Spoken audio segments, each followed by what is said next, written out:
بسم اللہ الرحمن الرحیم۔ السلام علیکم ورحمۃ اللہ وبرکاتہ۔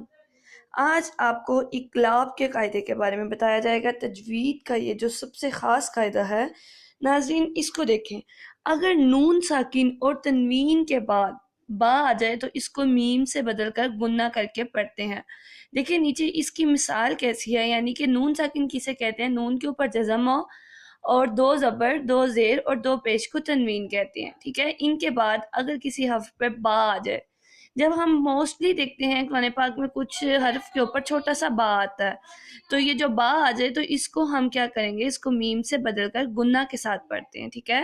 اب اس کی مثال کیا ہے، یہ دیکھیں، میم کے اوپر، نون کے اوپر میم آ گیا اور اس کے بعد با ہے، تو ہم اس کو من باخیلہ نہیں کہیں گے، ہم اس کو مم باخیلہ، مم باخیلہ، سمیع بصیر، سمیع